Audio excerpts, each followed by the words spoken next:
एक नंबर स्थान रे निजको आहुरी मजबूत कले सूर्य कुमार।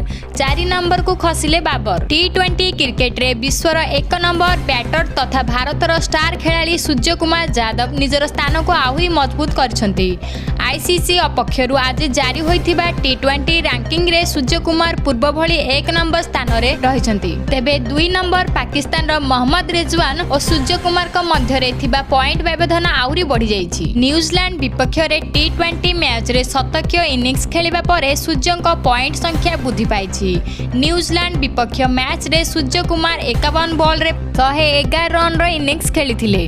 फल पॉइंट संख्या कैरियर बेस्ट 895 रे पहुंची जाइथिला, किंतु तृतीय टी20 रे से सस्ता रे आउट हो जाइथिबारु एहा 890 को खसी जाइछि। तथापि से 1 नंबर स्थान रे रहिछंती। द्वितीय स्थान रे थिबा मोहम्मद रिजवान को पॉइंट संख्या 836 रहिछि। एहार अर्थ सूर्य कुमार तांकठारु 54 पॉइंट आगरे रहिछंती। सूर्य कुमार को पाई 2022 रे बेस भल रहिछि। से चलित वर्ष टी20 रे पूरा विश्व रे सर्वाधिक रन करिछंती। सेही परि गोटे वर्ष रे द्वितीय भारतीय भावे 2टी शतक मध्य हासिल करछंती। 2018 रे रोहित शर्मा समान कीर्तिमान हासिल करथिले।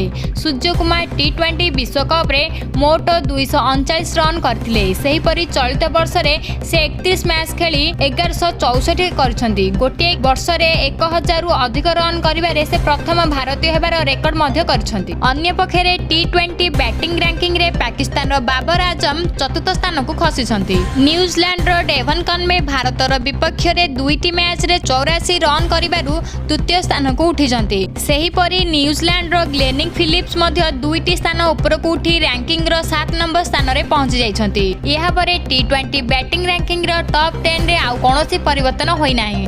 रैंकिंग रो 5 नंबर रे दक्षिण अफ्रीका रो एडेन मार्क, 6 नंबर रे न्यूजीलैंड रो वाडिड मलान, 9 नंबर रे दक्षिण अफ्रीका रो रिल रूसो, 9 नंबर रे ऑस्ट्रेलिया आरोन फिच और 10 नंबर रे श्रीलंका रो पथु निशांक रहिछंती।